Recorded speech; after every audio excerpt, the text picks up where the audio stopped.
Hi friends, இன்றைக்கி நான் உங்களுக்கு செஞ்சு காணிக்க போகிற ரெசிபி ஆப்பிள் பை.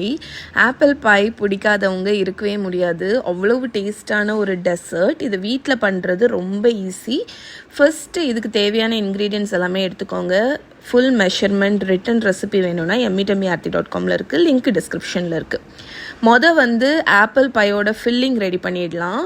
தோல் உரித்து ஸ்லைஸ் பண்ணி வச்சுருக்கிற ஆப்பிளை ஒரு பாத்திரத்தில் எடுத்துகிட்டு சுகர், அதுக்கப்புறம் பட்டைப்பொடி, சினமன் பவுடர் ஆட் பண்ணிக்கோங்க. ஆப்பிளில் இருக்கக்கூடிய ஜூஸஸ் எல்லாமே திக் பண்ணுறதுக்கு நம்ம மாவு ஆட் பண்ண போகிறோம். மைதா மாவு தான் ஆட் பண்ணியிருக்கேன். 1 ஸ்பூன் வெனிலா எசன்ஸ், இல்லை கொஞ்சமாக லெமன் ஜூஸ். நீங்கள் க்ரீன் ஆப்பிள் ஆட் பண்ணுறீங்கன்னா லெமன் ஜூஸ் ஸ்கிப் பண்ணலாம், ஏன்னா அதுலேயே ஒரு புளிப்பு இருக்கும். நான் அந்த ஸ்வீட்டான ஆப்பிள் ஆட் பண்ணுறதுனால அந்த ஒரு புளிப்புக்கு வேண்டி லெமன் கொஞ்சம் ஆட் பண்ணியிருக்கேன். நல்லா டாஸ் பண்ணி மூடி வச்சுருங்க. ஒரு அரை மணிக்கூர் இருக்கட்டும். அந்த ஆப்பிளும் அந்த சுகரும் சேர்ந்து தண்ணி வெளியே வரும். அதுக்கு வேண்டி தான் இந்த ஸ்டெப் பண்ணுறோம். இதுக்கு முந்தி நான் ஷார்ட் க்ரஸ்ட் பேஸ்ட்ரி ரெடி பண்ணி வச்சுட்டேன். அதோட லிங்க்கு வீடியோ ஆல்ரெடி தனியாக போட்டிருக்கேன். அதோட லிங்க்கும் கீழே கொடுக்குறேன், வேணா செக் பண்ணுங்கள். இப்போ நம்மளோட ஆப்பிளில் எவ்வளோ லிக்விட் வந்திருக்குன்னு பாருங்கள். இப்போ இதை தூக்கி நம்ம அடுப்பில் வைக்க போகிறோம். அதுக்கு முன்னாடி ஒரு 3 ஸ்பூன் பட்டர் ஆட் பண்ணிக்கோங்க. இதை அடுப்பில் வச்சு ஒரு ஹை ஃப்ளேமில் 5லேருந்து 6 நிமிஷம் குக் பண்ணும். இந்த குக்கிங் என்ன பண்ணுன்னா, மைதா மாவு போட்டிருக்கிறது அந்த ஜூஸஸ் கூட சேர்ந்து அந்த திக்காகி நல்ல ஒரு ஃபில்லிங் ரெடி ஆகும். ஆப்பிள் குழஞ்சிடக்கூடாது, அதனால தான் நான் 4லேருந்து 5 நிமிஷம் சொன்னேன். ஓவராக குக் பண்ணக்கூடாது, ஏன்னா இது நம்ம அவனில் வச்சு குக் பண்ணுவோம், அப்போவும் ஆப்பிள் குக் ஆகும். அதனால் ஆப்பிளில் கொஞ்சம் டெக்ஸ்சர் இருக்கணும். ஸோ 4 to 5 மினிட்ஸில் இந்த மாதிரி திக்காகிற வரைக்கும் குக் பண்ணிட்டா போதும். இப்போ இதை எடுத்து ஃப்ரிட்ஜில் நீங்கள் வச்சு கம்ப்ளீட்டாக கூலாக விட்டுருங்க. நான் short crust pastry already ready பண்ணி ஃப்ரிட்ஜில் வச்சுருந்தேன். இது முந்தின நாளே செஞ்சு வச்சுட்டேன். அப்படி செஞ்சு வச்சிட்டிங்கன்னா நல்லது. பிகாஸ் ஷார்ட் க்ரஸ்ட் பேஸ்ட்ரி நல்லா சில்லுன்னு இருக்கணும் இந்த ரெசிபிக்கு. ஒரு போர்ஷன் ஷார்ட் க்ரஸ்ட் பேஸ்ட்ரி எடுத்து அதை பாதியாக டிவைட் பண்ணி ஒரு பாதியை நான் ஃப்ரிட்ஜில் வச்சுட போகிறேன். அது டாப் போர்ஷனுக்கு, ஆப்பிள் பையோட பேஸுக்கு தான் இப்போ நம்ம ரெடி பண்ண போகிறோம்.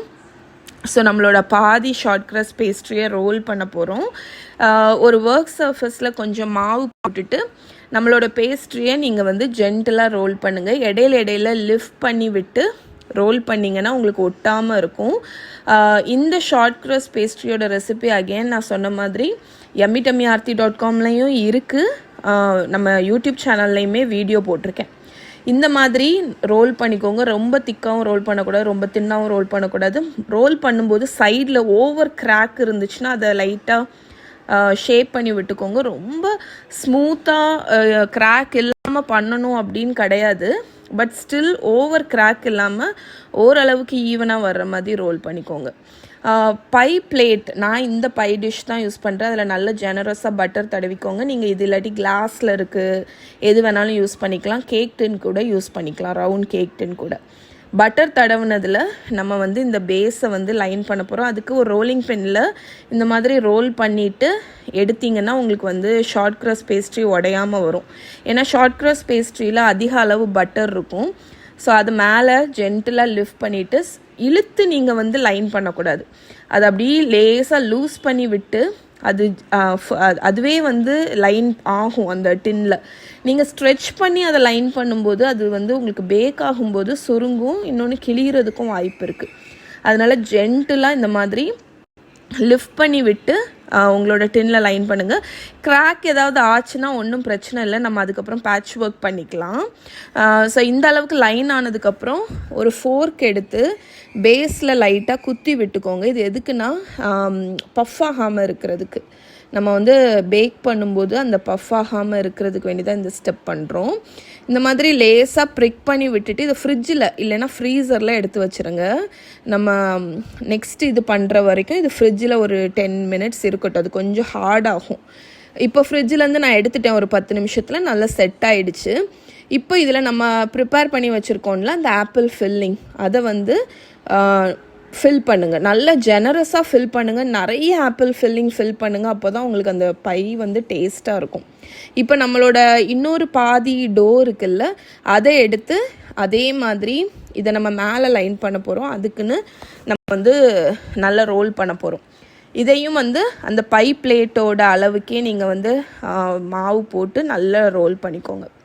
ஷார்ட் கிராஸ் பேஸ்ட்ரி ரோல் பண்ணும்போது அது கொஞ்சம் சில்லுன்னு இருக்கிற மாதிரியே பார்த்துக்கோங்க. அப்படி பார்த்தீங்கன்னா உங்களுக்கு வந்து அது ரோல் பண்ணுறதுக்கு ஈஸியாக இருக்கும்.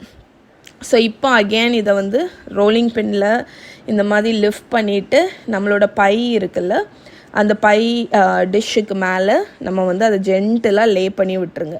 ஸோ இந்த மாதிரி டெக்னிக்கில் நீங்கள் பண்ணும்போது உங்களுக்கு ஈஸியாக அது அப்படியே லைன் ஆகிடும். இப்போ நீங்கள் இந்த பையை வந்து எப்படி வேணாலும் நீங்கள் வந்து பேட்டர்ன் கொடுத்து இது பண்ணலாம். நான் வந்து என்ன பண்ண போகிறேன்னா அந்த 2 சைடையுமே இந்த மாதிரி டக்கின் பண்ணிவிட்டு நீங்கள் வந்து ஒரு ஃபோர்க்கை வச்சு இதை வந்து இப்படி சீல் பண்ணி விடலாம் அந்த எண்டை மட்டும். அது அந்த மாதிரி பண்ணிங்கன்னா அது சிம்பிளாக இருக்கும். இல்லாட்டி நீங்கள் வந்து இந்த கிரிம்பிங் பேட்டர்ன் மாதிரி இந்த மாதிரி கிரிம்ப் பண்ணணுன்னா கூட நீங்கள் பண்ணிக்கலாம். எப்படியோ உங்களுக்கு எது ப்ரிஃபரன்ஸோ அப்படி நீங்கள் பண்ணிக்கோங்க.